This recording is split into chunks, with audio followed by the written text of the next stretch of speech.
Hello and welcome to my channel, where I explore the wonders of the world. Today, I'm going to take you on a journey along the Nile, the longest river in the world. We will start from Egypt, where the Nile has shaped the history and culture of this ancient civilization, and then trace its origins back to the heart of Africa, where it was once a mystery to many explorers. Along the way, we will see how the Nile affects the lives of millions of people and how it connects different countries and cultures. So sit back, relax, and enjoy the ride. The Nile is not just a river, it's a lifeline. For thousands of years, the Nile has been the source of water, food, and transportation for the people of Egypt. About 95% of Egypt's population lives along the Nile or in its delta, which covers only 5% of the country's land area. The Nile also made possible the rise of one of the oldest and most influential civilizations in history, the ancient Egyptians. They built their pyramids, temples, and tombs along the river and worshipped it as a god. They also developed a sophisticated system of irrigation, agriculture, and trade, thanks to the annual flooding of the Nile, which enriched the soil and created a fertile land. But where does the Nile come from?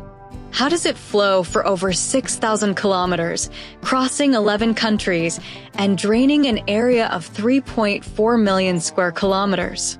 These questions puzzled many people for centuries, especially the Europeans, who wanted to discover the secrets of Africa. As early as the 1st century AD, the Roman Emperor Nero sent an expedition to try to find the source of the Nile, but they failed. In the 19th century, many European explorers ventured into the interior of Africa, facing dangers and hardships in search of the elusive source. One of them was John Hanning Speke, a British officer who claimed to have found the source of the Nile in 1858 at a place called Jinja in present-day Uganda. There, he saw a large lake, which he named Victoria after his queen, and a waterfall, which he named Ripon Falls, where the Nile flowed out of the lake.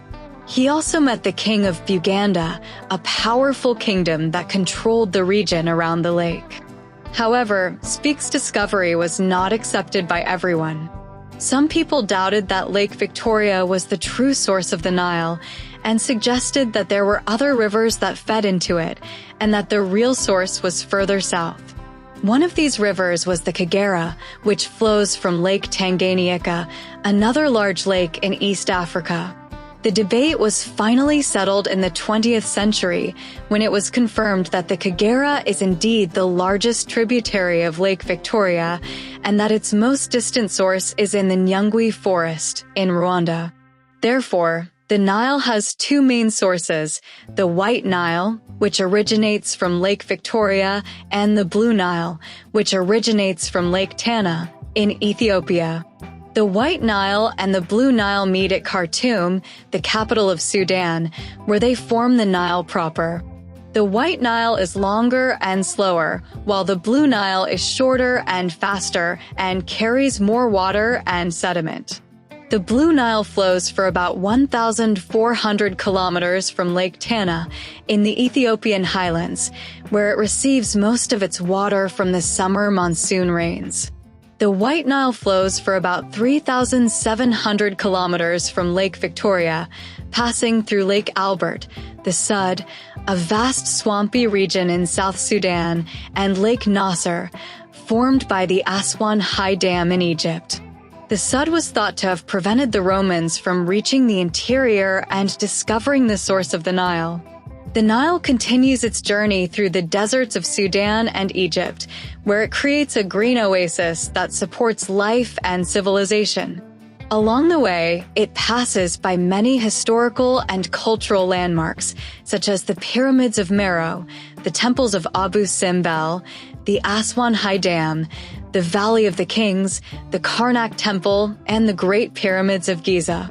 The Nile also provides water for irrigation, hydropower, fishing, and tourism.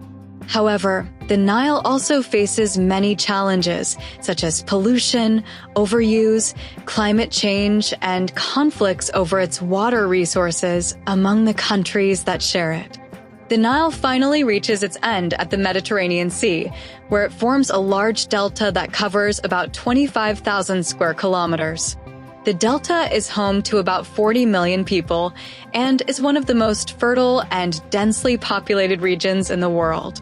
The delta also hosts a rich biodiversity of plants and animals, some of which are endemic or endangered. The Nile Delta is also a historical and cultural treasure, as it witnessed the rise and fall of many civilizations, such as the Pharaonic, Persian, Greek, Roman, Arab, Ottoman, and British. The Nile is a river that has shaped the history, culture, and geography of Africa and the world. It is a river that has given life and inspiration to countless generations of people.